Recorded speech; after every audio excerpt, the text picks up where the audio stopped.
له ډنمارک څخه د افغان غږ د راډیو تلویزیون قدرمنو اوریدونکو ګرانو لیدونکو سلام و احترام وړاندې کوم. سلام شنونده‌های عزیز و بیننده‌های گرامی، امیدوار هستم جور و سلامت باشین.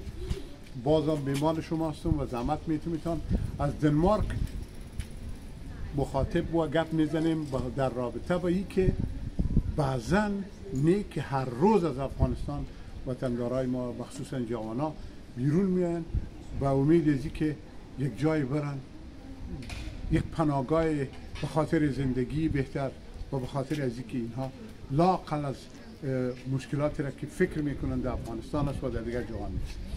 قدرمن دوستانو، ټول دنیا له مشکلاتو سره اخته ده، نړۍ ټوله مشکل لري. داسې نه ده چې یوازې په افغانستان کې ده. افغانستان کې خو اوس جګړه هم نه. مهمه خبره دا ده چې خپل وطن مخ وځېږئ. ډېره سخته ده.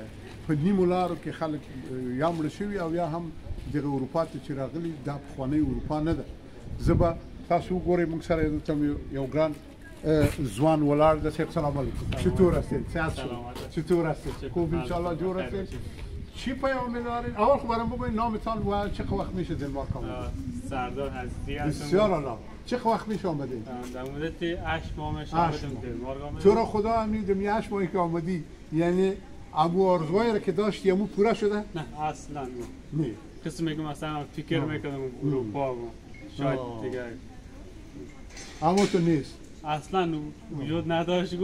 فکر کنم 8 ماه میشه من در اینجا بیننده‌های عزیز یا قضاوت کنین. خب چی میگی بر از این وطندارا بر جوان حال دمی افغانستان چیگه باز کلگی میبرن؟ بر جوانای افغانستان که فعلا در افغانستان هستن ازشون خواهش میکنم در افغانستان باشن. ما بسیار مشکلات دیدیم در اروپا، مثلا خود رسیدیم اروپا. با وجودی که در اروپا هم رسیدیم به سرنوشت قبول هم نمیشه. قبول هم نمیکنه.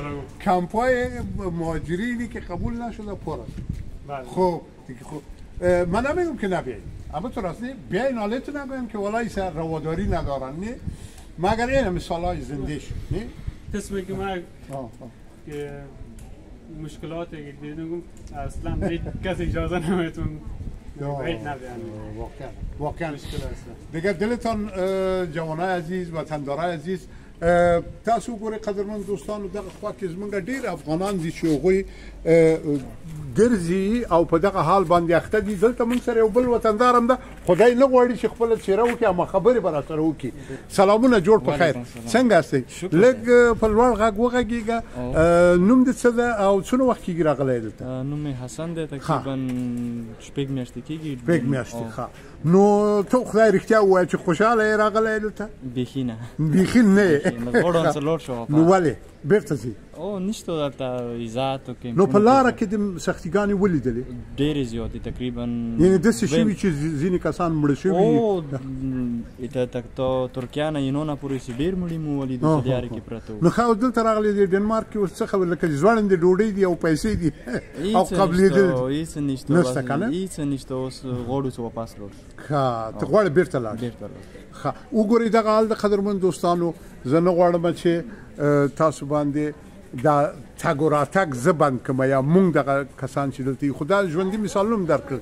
نو ته څه وایې دوی ته د افغانستان کې د شاوخوا پښتونستان سیمه کې دې خوا د پاکستان په نورو سیمو کې چې افغانان اوسېږي یا ایران کې، هغوی ته څه وایي چې دلته څه حال ده په اروپا کې؟ یاره رو نشي استاد جي، بیخي ما هلته ښه دي. ځوان سیټ کې خپل مور پلار سره کاروبار او ته خپله قبول نه شوې؟ نه، بیخي شپې کوله کېږي اروپا ایټالیا. اوس لیږي دي که نه؟ لیږي دي هم نه؟ نه لیږي مې هم نه، منتظر.